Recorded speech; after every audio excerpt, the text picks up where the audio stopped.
telling us your first name. Joe. Thanks for doing this, Joe. Yeah, no, thanks for having me. Awesome. If you could just start telling us a little bit about your childhood. All about my childhood? Yeah. Well, I have an interesting childhood. I was born in Brazil, and they call me the love child. I'm adopted by my aunt.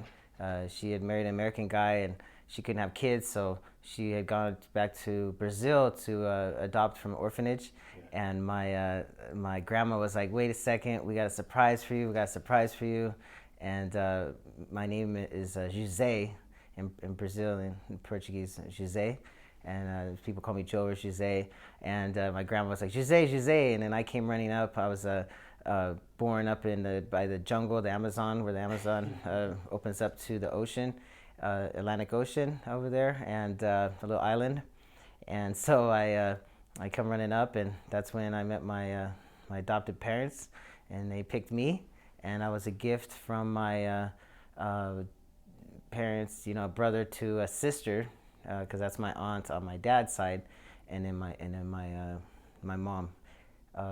They gave me up for adoption. So, coming to the United States, that was pretty definitely an adventure. I knew that I was different, and grew up landed in Eugene, Oregon. I don't know if anybody knows about Eugene, Oregon, but I was one of the only Brazilians, let's put it that way, over there, and definitely different, but definitely grew up in a very loving family.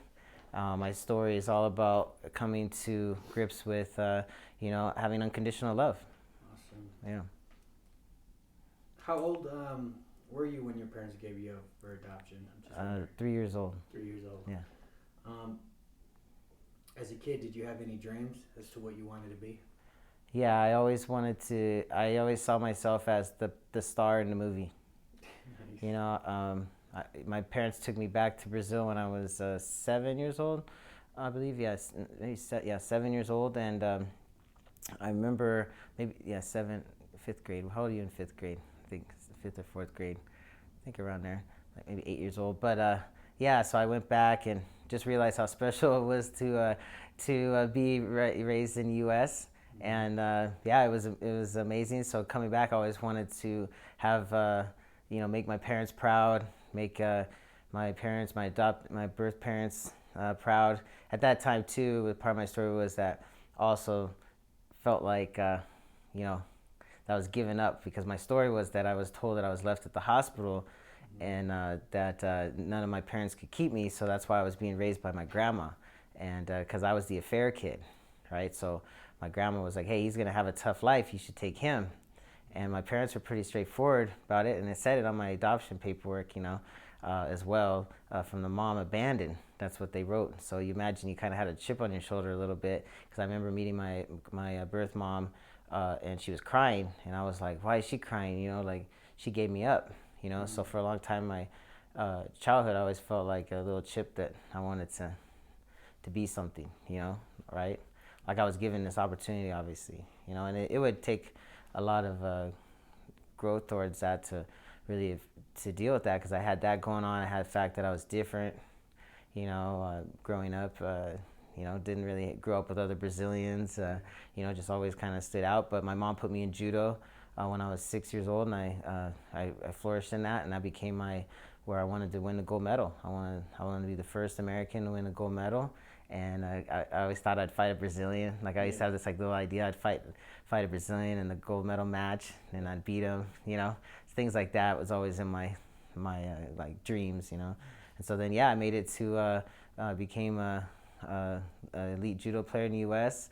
I was ranked in the top 3 ever since I was like 8 years old, 9 years old, all the way till age 20 something. And I got to live in the Olympic Training Center in Colorado Springs, and got to do judo and go to high school there, and I got to go to San Jose State because of judo. Got a scholarship out there, and got to join the team there, and that was my life for most of my life, was being a judoka. And I think martial arts a lot for who I am, because it helps you grow as a person. I had great coaches, mentors, and teaching you about life and balance and all those good things. Awesome. Yeah.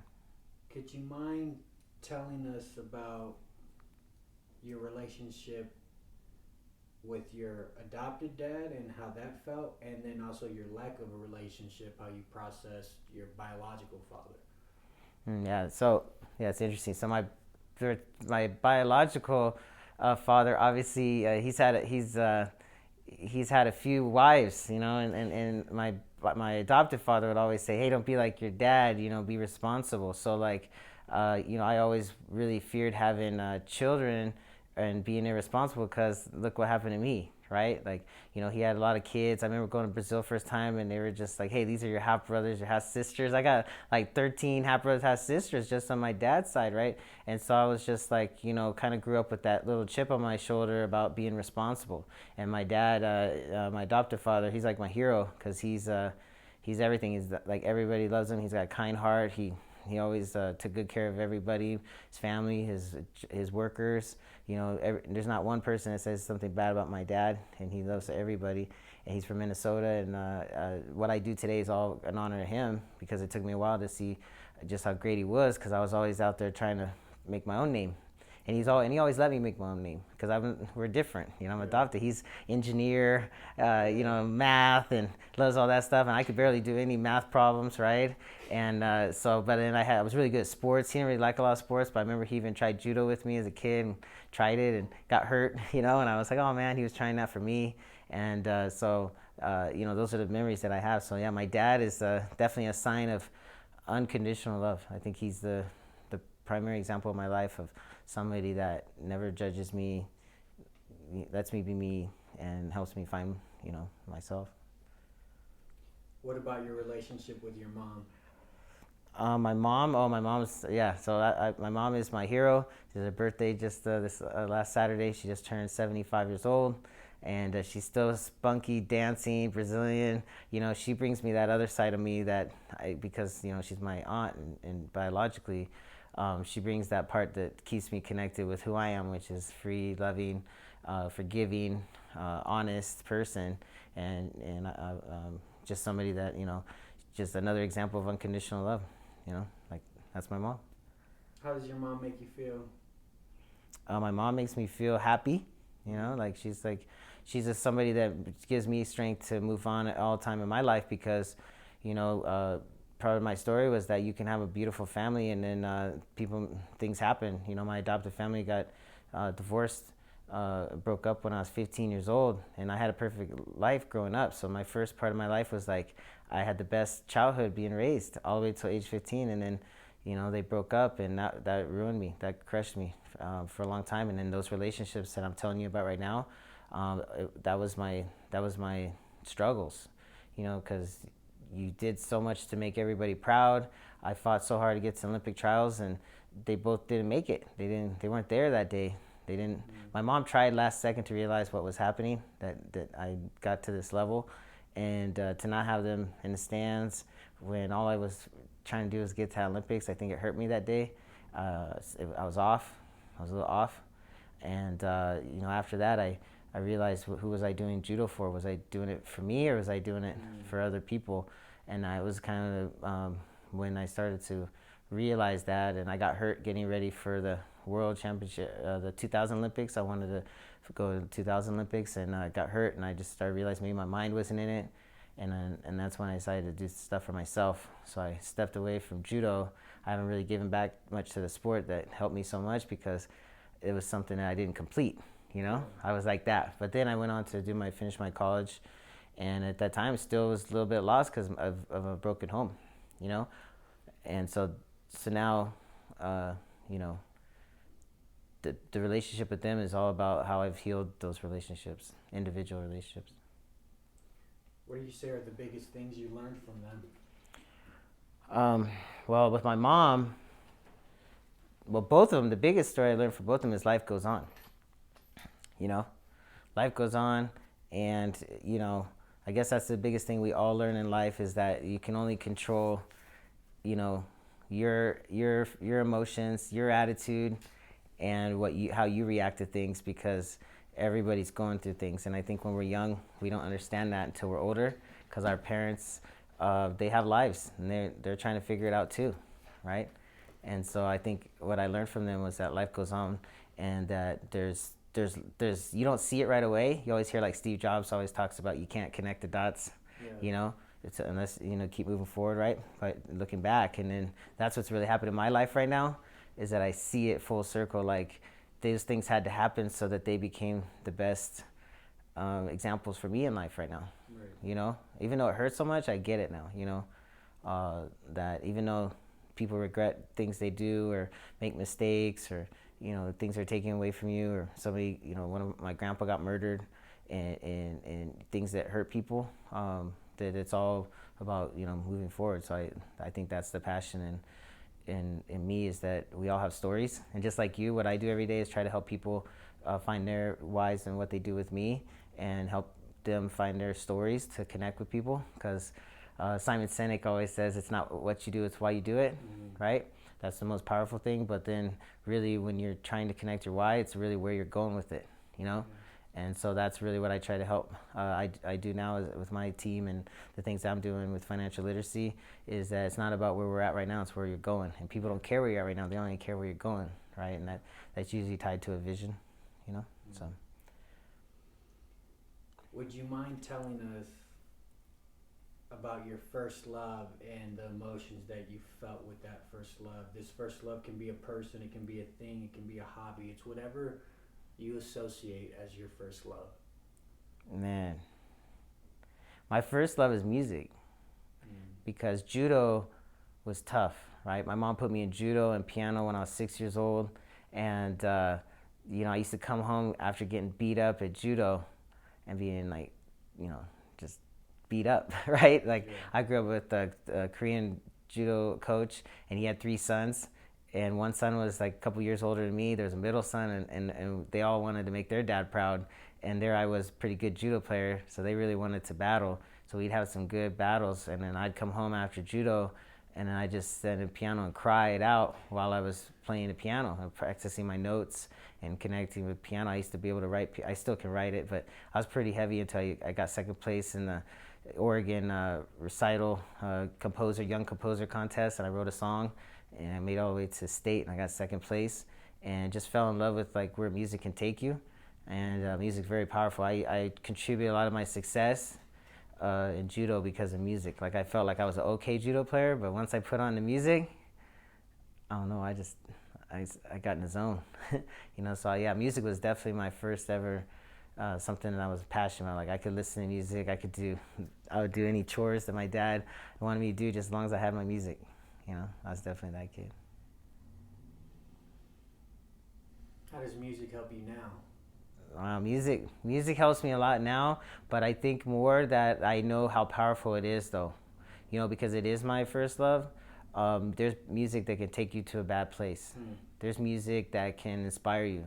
There's music that can, make you think. There's obviously music that can make you love like you've never loved before. There's music that makes you think of someone and connect with it. So music is so powerful that I think now, as you get older and you're trying to connect and keep your peace of mind and not go to places you don't need to go, then now you know that there's certain music maybe you shouldn't listen to or go there, because that's some people can listen to music and never affect them. Do you know what I mean?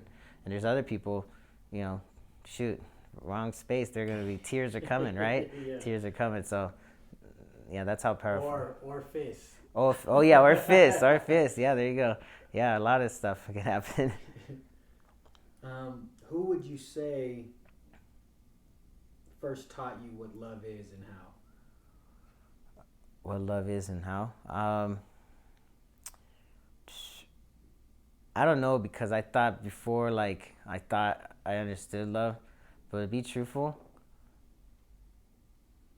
I don't think I really. I think I understand the feeling of love, but being in love and like really connecting with soul, I think that's something that's happened to me right now in my life.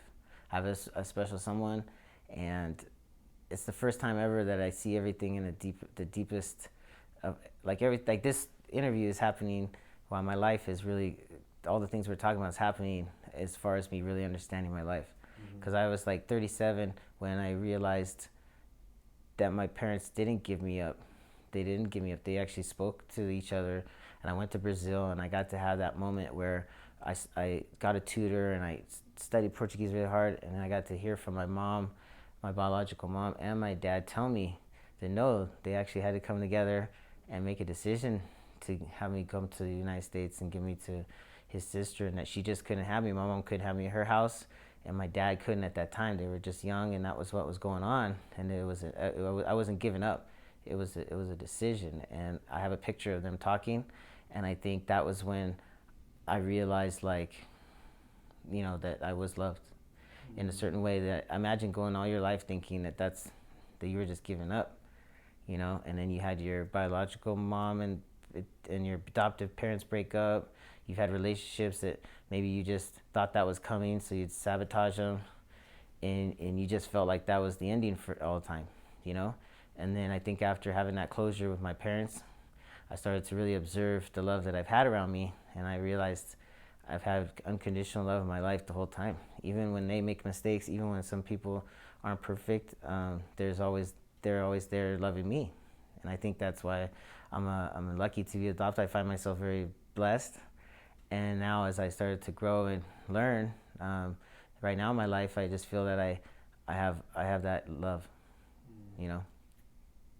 So I don't know. I think it's a progression, Because always they say you can't love somebody till you love yourself. Yeah. I think that's what it is when you really start putting all the pieces together. Could you tell us about your first loss or heartbreak and how that felt? Once again, it's whatever you associate as a first loss or whatever you associate as a heartbreak. Well, yeah, that just definitely be coming home from wrestling practice and my brother sitting on the table with the pizza and a note saying that my mom left. And my parents, that's when they split, and to see my dad go crazy, a man that was so strong, and go crazy for a while, that was the toughest. Because... How old were you? I was 15. And this is your adopted parents? Yeah. So your auntie and then your dad? Right? Yeah. How'd you deal with that? All kinds of probably anger, resentment. I just couldn't believe it because a week before, my friend Caleb was just telling me that I had the best parents ever. He was in the backseat of a car, and we never knew there was a problem. So, I mean, for me, it was like out of nowhere. Like, I never saw them really fight. I mean, they provided such a great childhood. So, like, a week later to come home and have that happen, I was in shock. And I think more that hurt more was that at the same time my judo career was taking off. Mm-hmm. And a coach approached my dad that summer. Maybe I was mad, but I won all the big tournaments. Like, I had an amazing judo season, and they said, "Hey, your son's like ranked, and we'd like to have him come out and be a part of this team." And and my dad was like, "Well, you're not gonna get much taller for football. You might want to give this opportunity. Anybody would want this opportunity. You get to travel and see the world and see the nation." And we traveled, did all that good stuff. But you always felt like you were missing something because you're from your parents, and your parents were there. And then the one that probably hurt me the most was my brother, because my brother's adopted too, mm-hmm. and he had to stay back and deal with all that. So he's had a really rough childhood, And then he's grown in it, and we're complete opposite. He's like, I call him my little big brother. He's like 6 foot white boy. He looks like he should be on WWE, but he's grown to be himself, and it took me a long time to even understand that and just respect him, that he's fought through so much, and maybe he doesn't have, the things that I see as what's to me, but sometimes I see him happier. He's just him, and I think that's amazing, and so just this last month or so, me and him had the best time together in a while. Our relationship's really growing. So what do you count as somebody growing into themselves? How do you describe that? Somebody just comfortable in their skin, and just somebody that's strong and wants to move forward and just still gives to other people, and it just doesn't hold back. You can really tell, when somebody's. How would you yourself define love? So what's love to you? Has it always been the same, or has it changed? So if it's changed, how do you contrast the love that you felt as a child, or how you perceived it, versus now? Well, love as a child is always about what you receive. Yeah. You know, love as a child is always like, you know, what's in it for me. You know what I mean? I think love as an adult or where I'm at today, it's like the pleasure that you get from making somebody you care about feel good. Mm-hmm. And I think that you realize that love doesn't make somebody happy, but love adds to somebody's happiness. Mm-hmm. You know, and when you see somebody happy, you know, adding to that is I think that's where I see it. You know, like I find genuine. You know, I like to make people feel good. I like to help people win, but I think when it comes to a person and just that there's, you know, things that you can be a great addition, and now you switched it. You know what I mean? Yeah. So now it's like, hey, what can I do for the people you really care about?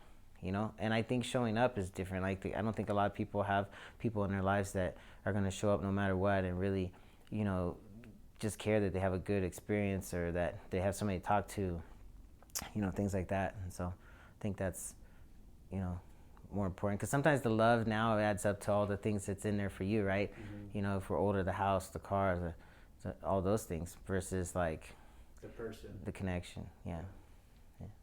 What's a good day look like for you? A good day? Yeah. Every day?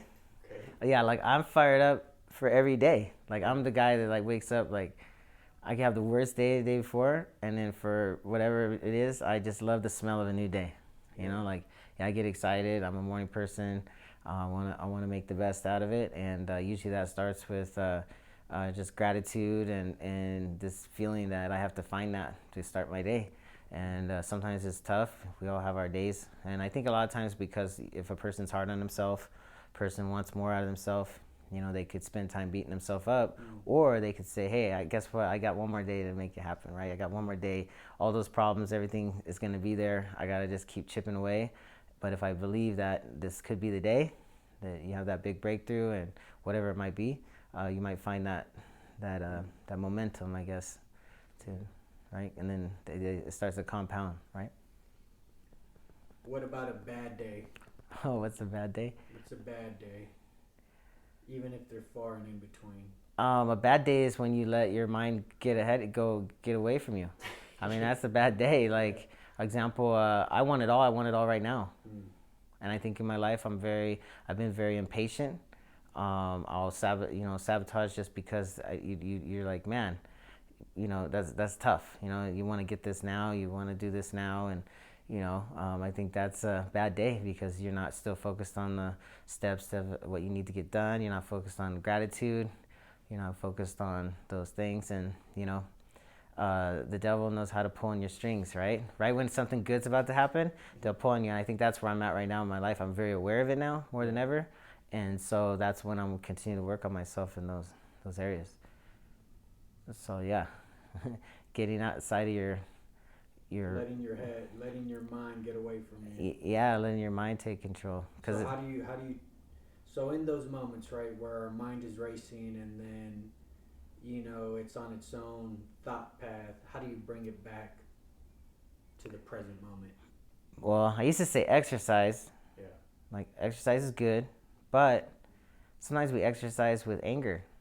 Sometimes you're going to, you know, you're like, I'm going to work this out. I'm going to work it out. And that means you're not really working out. You're just kind of putting a Band-Aid over it, right? Yeah. And so that's what I think happened for me a long time with sports and like stuff that, you know, I could let it out somewhere, right? And I think now as you're older and you know, your body gets sore doing all that stuff anyway, but I think your mind is all about finding that. So number one, God, you know, praying more and being more specific in what you're praying for.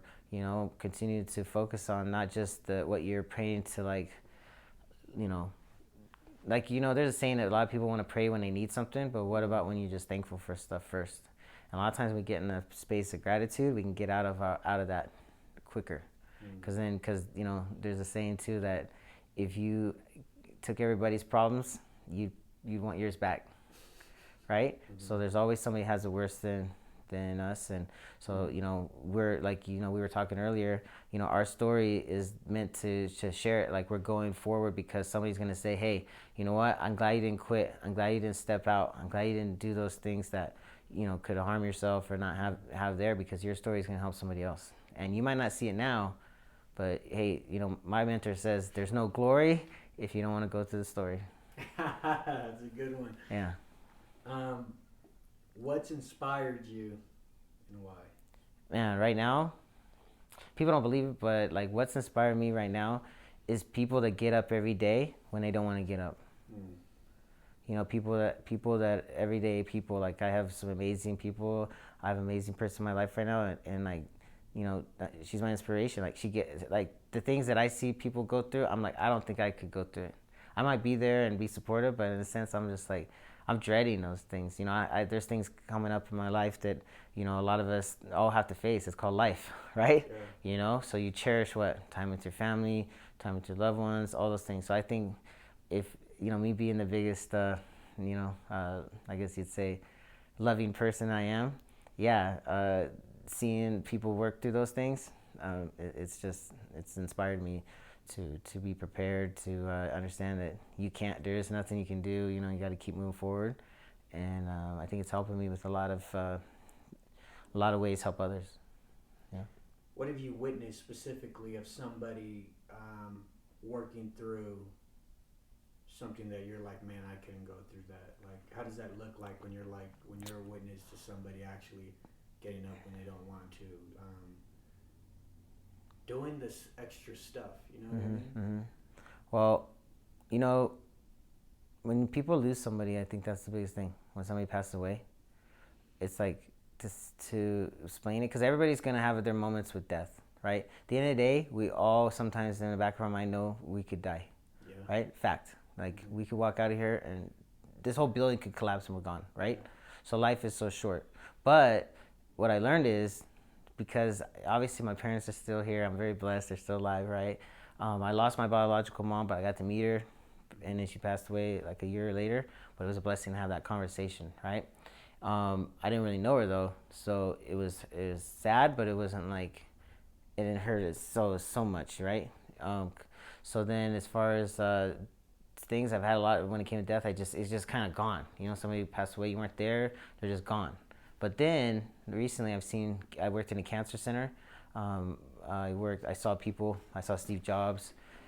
Cancer, some people it takes a long time, some people it goes very quickly. I've seen people. We've had somebody very close to us where he just had chest pain, went to bed, and guess what? Didn't wake up, and then it was taken away quickly. And so I think just seeing how people react to those different ways, because either way it's gonna hurt, right? But I don't know. Sometimes I think, that's the toughest thing. So I admire anybody who can continue to move forward. But you know what I've noticed? Everybody can move forward. I haven't seen anybody yet that, even though it hurts and they miss those people and everything, that's the beauty of human nature, right? We have love around us. We're gonna get through it. We're gonna get better. Life goes on. There's a whole nother chapter out there. Things happen, and so I think that it gives me a lot of hope, and it's there in my life, because, obviously you're here. We're talking about, unconditional love. My parents, probably that'll be the toughest days of my life, right? But if you continue to cherish what you have, it'll be there, pain, but you still understand it. And I think some people are more in tune with it. Some people are like, ignore it the whole time. So then it really hurts when it happens, I think. And I just think that I've been around a lot, and I'm somebody that maybe that's going to be my strength to help others. Maybe that's the people I hang out with as well. So,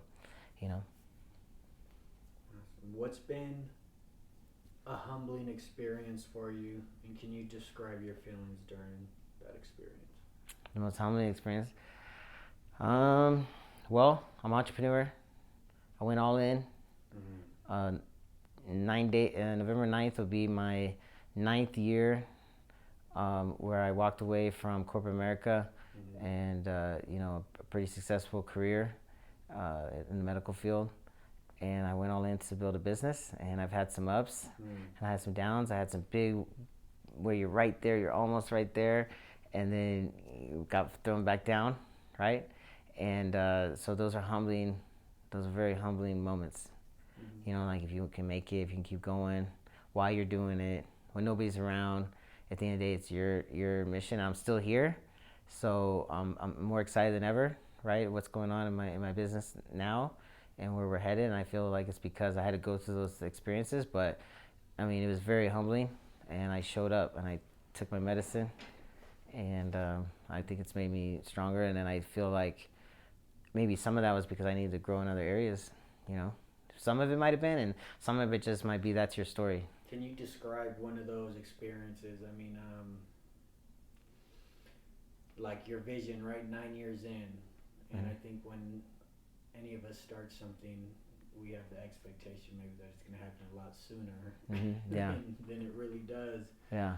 But what's been the most humbling aspect of it? Like, is it the work required? Is it the vision and not reaching the vision quite yet, or how you see it and stuff like that? Like, what's been the most humbling aspect of it?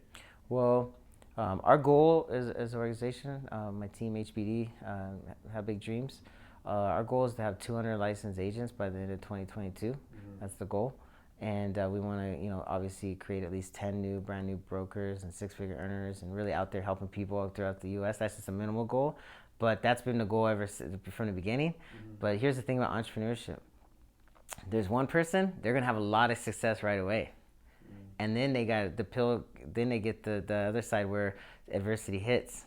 So those people, they have to come back, and then there's the other person that. They go. They just can't get their business started. They just can't, and because they never quit, their business just blows up, right? So it's both ways, people have to stay in there and grind, right? So I think mine was more where I came in, I had success right away, and then I had some adversities, and then I had some bigger success, and then I had some adversities, and now I feel like it's gonna go even higher. It's like it just keeps getting clocked back and back, that it's going to grow. But I think the humbling side is to see somebody else where, they pay their dues, they're quiet, and then now, guess what, they pass you up. They're doing really good, right? And you're like, man, you could always look at you, why you want to compare, and I think that's the part that, like, I'm trying to say today is like, it's everybody has a story. That's why I reached out. I love what you're doing here, because regardless if it's life, entrepreneurship, whatever it is, you have to go through your story, and you have to understand, like, you can't compare it to other people. You can't make excuses for yourself because of somebody else's failures or successes. It's just what it is, But if you keep showing up, you keep getting better, you keep working on yourself, then eventually you got to start saying, why not me? Why not me? I pay my dues. My time is coming. You just got to keep grinding and working at it, And then you'll start to associate your people, right? They want to work with you. So right now, that's how I feel. I have a great team. I have a great, your tribe's growing, right? And then guess what? They're getting me 9 years in experience, making it happen. So that's why I'm really excited about where we're headed. How do you deal with, what specifically is, if you don't mind me asking, your organization? What is it, in what industry is it? Financial services. Financial services. Yeah. Okay, so it's a business, entrepreneurship, right? Yeah. How do you find the peace, right? Because you have the vision, you have the goal, you are the head of your organization. Where you go, your business goes. Yep. That you are responsible, that it is on you. How do you even that out in your day-to-day life, with your personal life, with your spiritual life? Yeah. Well, you gotta protect your environment, like I said in the beginning. But you also have to build that vision of what you want, right? So, for example, and it takes a while to understand the power of manifestation, right? Manifestation is what you focus on, you get, right? So, knowing that, the more you realize how you can manifest the right things in your life, and you know exactly what you want, it will come into your life. The question will be, though, are you open? Are you open to it? See, people can manifest stuff, but are they really open to that? So I think that's the problem. Like, we sometimes protect ourselves so much because of failures, past things that hurt us, and so we're worried, we're scared, And I think that's the battle. Like, to learn that you gotta know what you want exactly, and that things will fall in place, and then you build that trust to let go.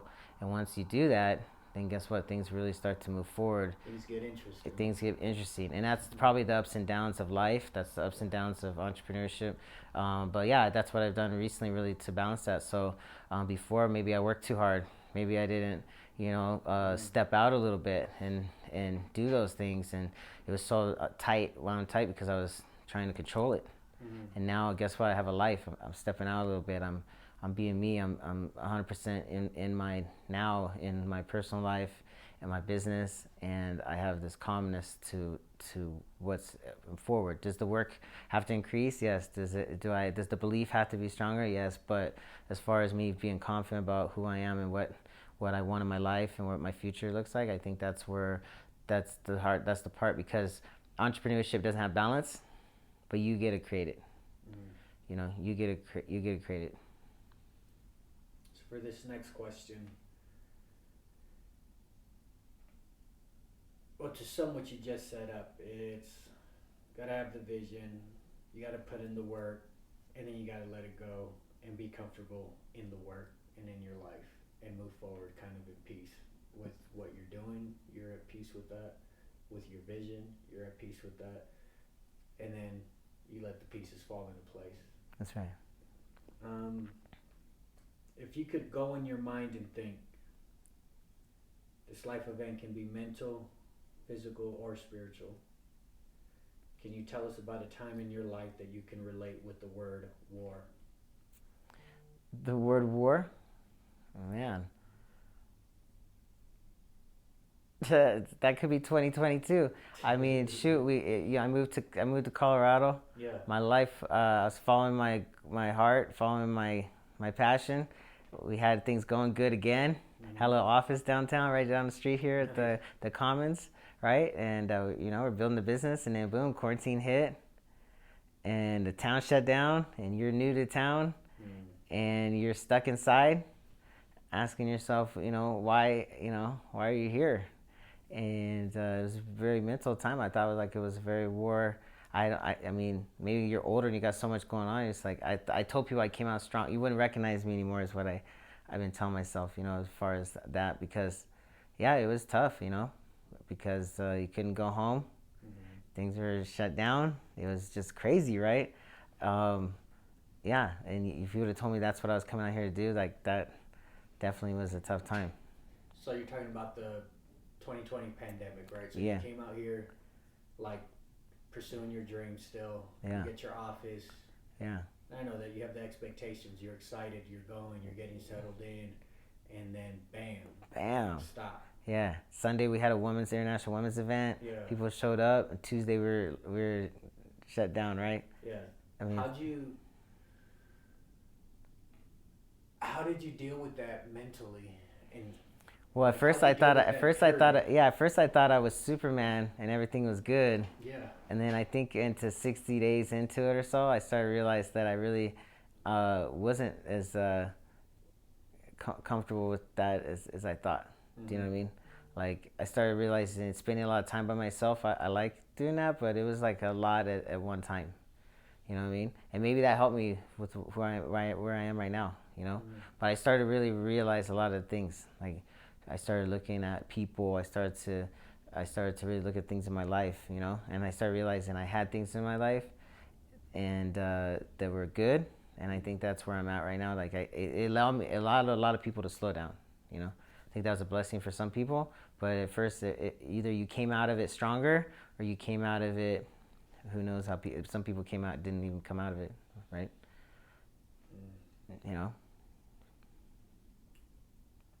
Mental times. How'd you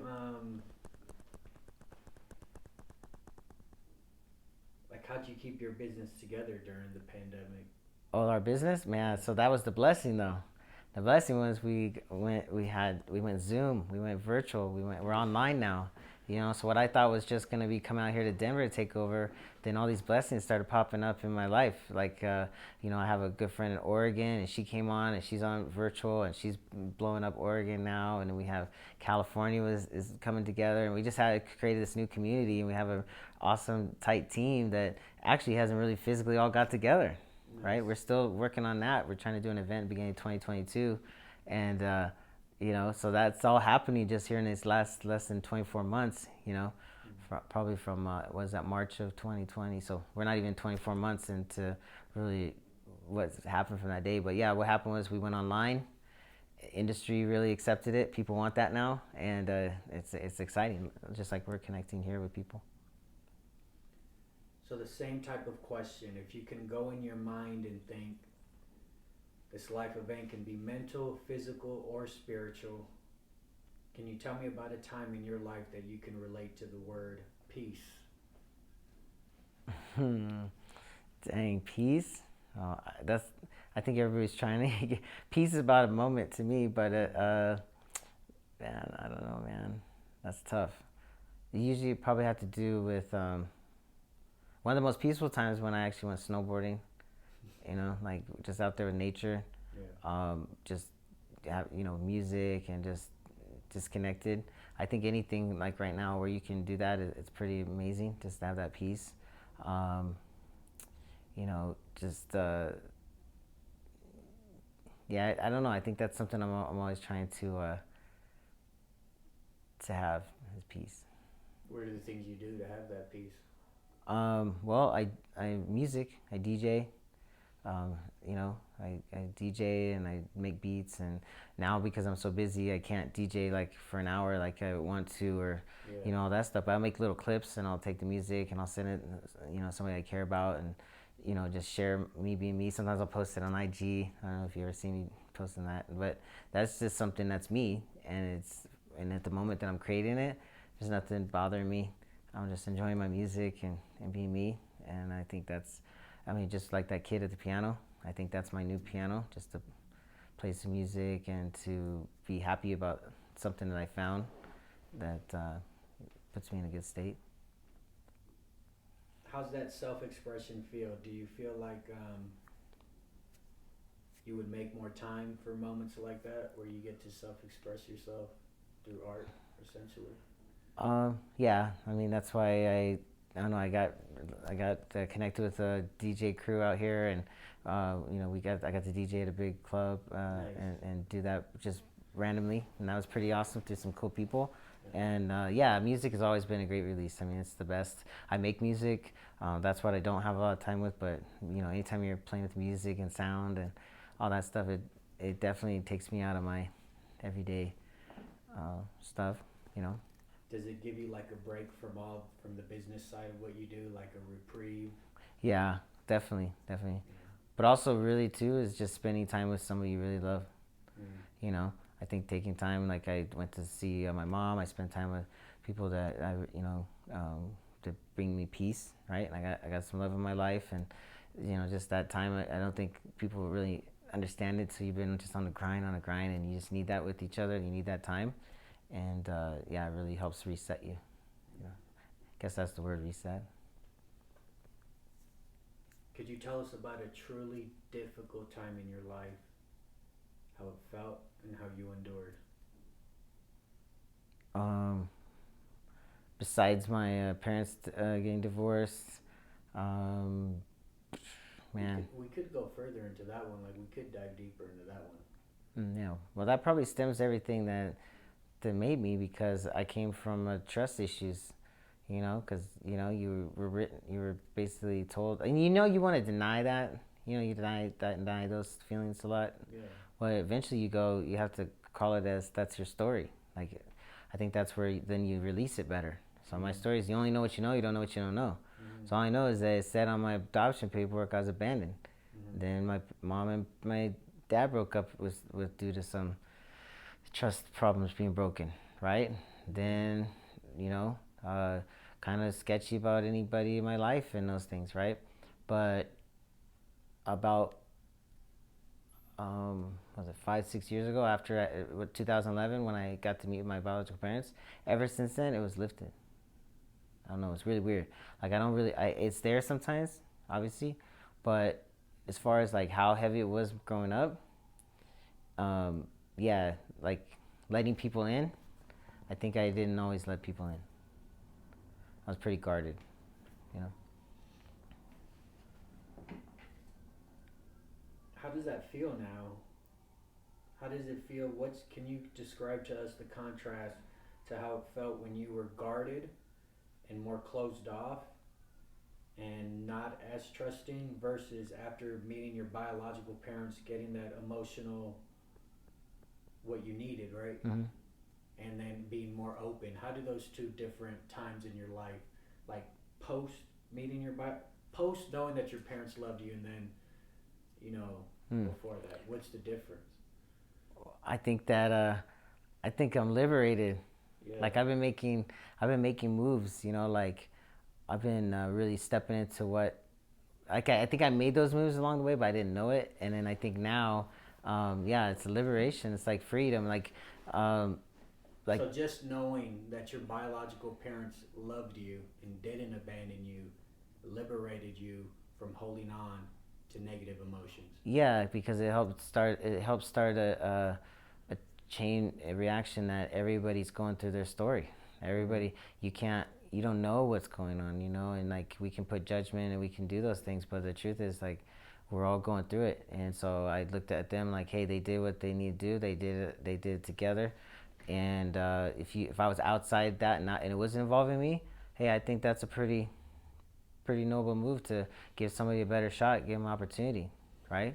And they couldn't at the time. Maybe they want it back, but they did that, and so I have this life, and I'm lucky. And then from there, my parents, they selected me, and that's fine. And maybe they went through things, and at that time it was hard to understand that because I was so loved. That's you're so loved. So I guess that's what happened, And then now though, I understand life's the way it is. So I think I'm the best I've ever been. I'm happy. Understanding those things. And then you kind of realize you got to go through that to be a blessing to others. How do you sustain your feelings of happiness? Man, I don't stay mad long, but if I do, it's intense, and I want to attack it. I want to realize why I'm in that zone. So I don't like it, So obviously, as you get older, you really start practicing to defend, not put yourself in that state of mind. So, I think just blessed. I got a blessed life.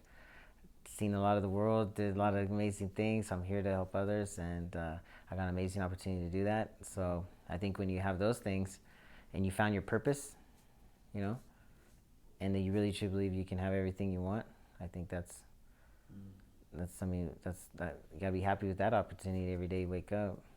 What gives you the belief that you can have anything that you want? Because, oops, did I touch it? Oh, sorry. Okay, all right. What makes me have the belief? Yeah. Because what gives you that belief? Where does it stem from?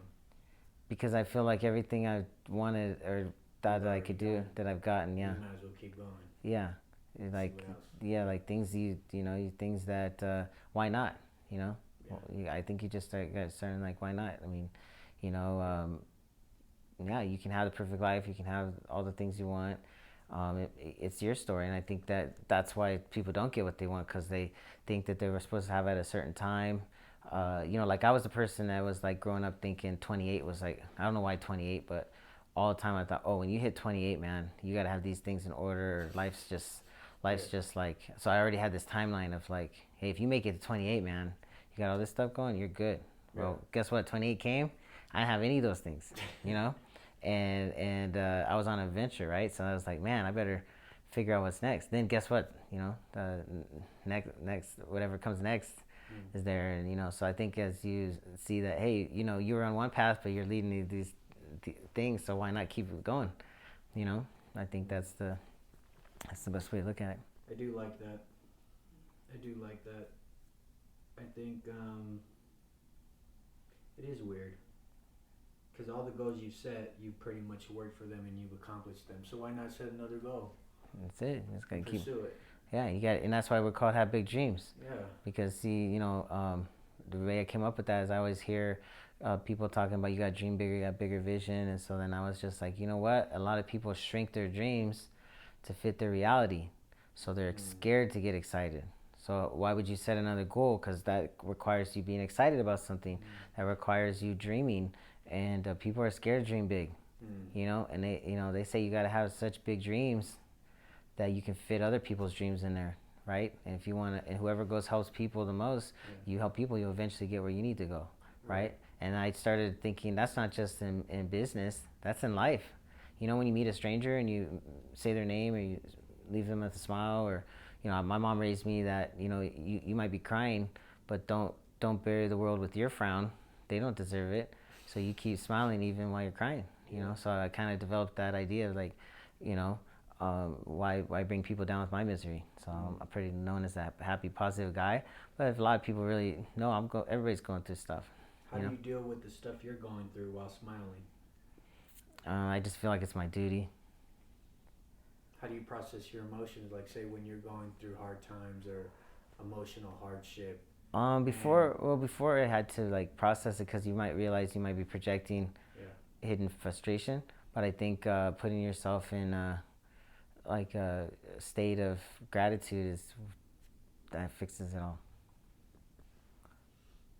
Could you tell us about a truly joyous moment in your life and how that felt? Well, let's see. Recently, man, I got to go to Cancun. I got to go to Cancun and take a few people from my team there, and it was just it was great to get out of that. Remember, I was quarantined. A lot of people don't really realize, people don't understand, like, we were stuck inside, and so to be out there and just get through that and be rewarded for making it happen and seeing other people happy and and helping them see that there's more life and all that stuff. I think to me that was just amazing. Cancun was like just one of the things I really needed. It reminds you that all these things that you think can't happen, it can, and so it just pushes you, inspires you to do more. Yeah. What keeps you up at night? Oh yeah, ambition keeps me up at night. Ambition wakes me up. I have to like ambition. Like, I got this time clock that you're running out of time, and I think that's where you got to learn to balance and enjoy it. And I'm gonna go till the wheels fall off, right? But you gotta sleep. You gotta recharge. Some people are really good at it. My mind's going, so I gotta like slow down my mind. How do you find rest? I just pass out. I'm known as the knockout guy. No, because I go, but I sleep hard, and then I wake up. I don't need a lot of sleep to recharge. How do you find other forms of rest, as far as like abstract rest, like? Oh, that's like usually listen to some positive motivation, music, just resting, just. Do you have moments of like stillness, of just being at peace completely? Well, yeah, so that's what happened. That was the new thing for me, because I happened to move by the Platte River Trail. So when everything was shut down, I would walk every day. I just started walking at least 20 miles. Then I started running. I actually lost like 25 pounds, and just started losing weight, got in best shape again. And that was me finding peace being outside. I think Colorado really got me out there more, What keeps you going every day? Just wanting my team to win. I have, I take it serious. Somebody puts their goals and dreams here. Like we said, we have big dreams, right? So I want to continue to better myself and help my team. And we got big goals, and that's it. Like, I'm here to hit those goals. How do you, when you have big dreams and big goals, right? You can equate that there's big pressure, big expectations, and then if you have a team, right? Kind of maybe people relying on you in different ways, right? How do you, within that big dream, within that big goal, what is the one thing that keeps you grounded? That keeps me grounded, as in, like, to be focused on all those things? No, that keeps you grounded as in, for instance, for myself, right? I have big dreams as well. To keep me grounded is to keep me, for me to appreciate the simplicity of life, the beauty and the simplicity, right? Knowing that I'm pursuing something great. Yeah. I also don't know if it's going to happen or not. I'm not God. Yeah.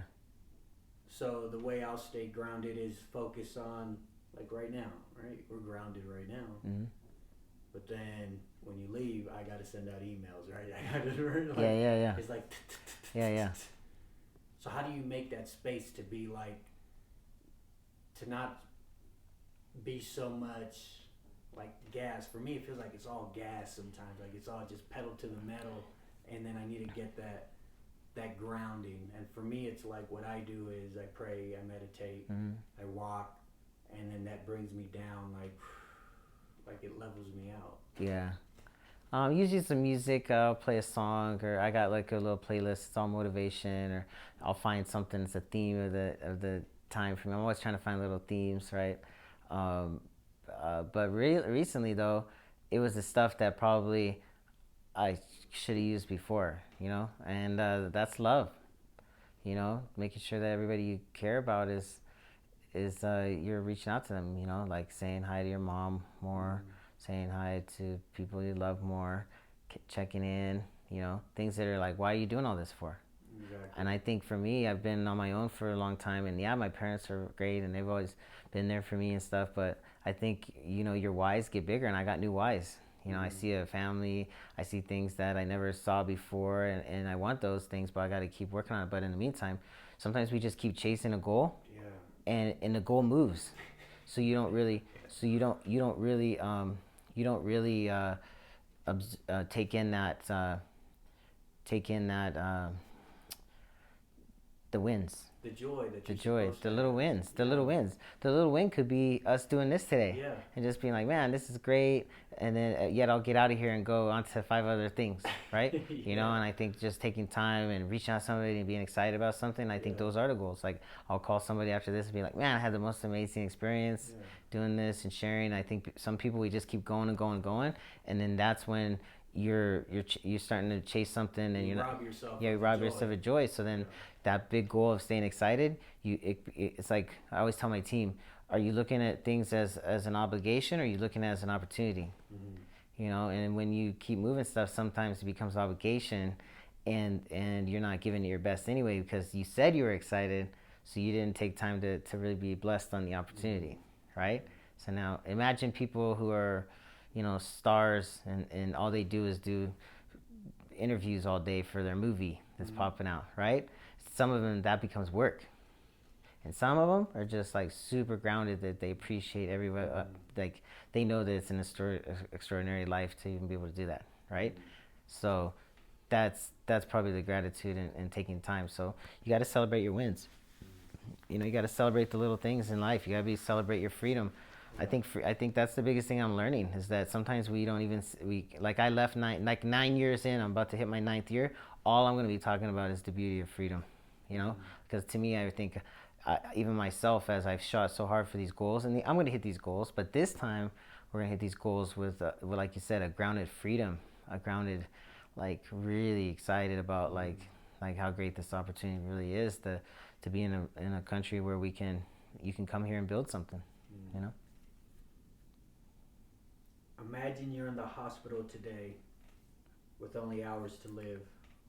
What would be your regrets, if any? That's funny, yes. Well, lately I've been living my life with no regrets, and I think before I did. So I think I already put myself in this question, and that's why I really we call it degas, like don't give a shit. And that means everything in life. So I've been speaking from my heart. I've been stepping out and being real and not letting anything go, and fighting for stuff that normally, you would be maybe not fighting for. You just be like, oh, whatever. But I was like, no, I'm not gonna, I care about stuff. I want it.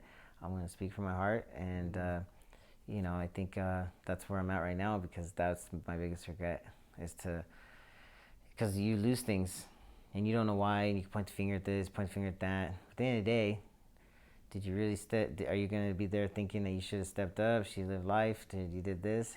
Did you step up for the right things, or did you stepping up because you wanted to be, like I said in the beginning, I always saw myself as the star of the movie, right?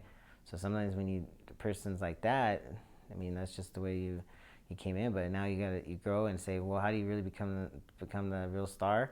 Is to live an intentional life, instead of recognition life, you know. So I think that's where I'm at. I always wanted the medal. I've always wanted the trophy. I've always wanted to be number one, and that's all recognition, you know. And during my last little moment of like growing, one of my mentors said, "Hey, do you want to be recognized? Do you want to be respected?" And I respect anybody that is genuine, who stands up for what they want, doesn't care what other people think, and just went for it. And that's what I've been doing in my life right now. So I started to realize that, and guess what's happened? I'm loving deeper than I've ever loved. I'm seeing beauty that I've never seen. I'm enjoying life more than I've ever enjoyed it, and I'm still fighting hard for my dreams. So obviously, no regrets, and it is a lifestyle, right? It is an intention. Yep. You told me what your dreams were as a kid. What are your dreams now? Oh man, my dreams is to have a family, have a child, and pass on all the stuff that I've gone through, and this unconditional love that I received, give it to somebody. I've never really ever said that. I've been saying it recently more, because I used to always be like, oh well, if it happens, it happens. And I'm like, why do I say that for everything? But how can I be telling people all this other stuff when they're actually inside me? When that is something I want. I always see a house and a family, and all those things, and and kids and all that stuff. So why not say that that's something? I think guys don't say it, and they keep chasing and not being intentional. So I'm just being intentional. Like that's what I want, and I'm gonna work towards it. And I'm going to prepare for that day financially, mentally, and enjoy it. And I think I'll be blessed with that. I'm not going to start wondering this or that, or, just go with the flow. That's what you're supposed to do. But you got to know what you want. I think that's when life really begins. So if you're saying that now, yeah. Before it was like, I still want to win. I'm still a competitor. But I know there's more to it behind that. And you can't start winning in life if you don't really know exactly what you want. And I see people really about their faith, so I've been coming closer to God, working on all the things, because our company believes in the 5 F's, which is faith, family, finance, fitness, and fun. And I think I had a lot of fun, right? And all those things. But as far as my faith and working on those things, and family, parents, spending time with your people and reaching out more and just being more intentional, I think you grind and grind, think you're always going to get time to do that. And I think if you ask me that question about what I would regret the most, is wasting time and not spending time the right way. You're the co-author of your life story. Mm-hmm. If you could envision a picture perfect ending, how would it look like? And this is not the end of your story. It's envision like a movie or a book, like a scenic ending. How does that look like for you? Shoot, that's like right now? Yeah. That's me and my family, and we're walking on the beach. Yeah. And we're going up to a house in the Hamptons. And in there we have a chef there, and the family's coming over. And they're coming over to just celebrate and hang out. And just a great day of like enjoying. Briefly, how would that feel? That'd be like heaven on earth. That'd be like satisfaction. I think that'd be satisfaction of everything you're doing. You did it, and I think that's really when you start to manifest those things. So I've never said that to anybody. Prior to moving to Colorado, I was just wanted to win. I think that tough time we talked about, sitting in quarantine, time myself, seeing the things that are happening around me, seeing what I've been through, I think that it's the next level.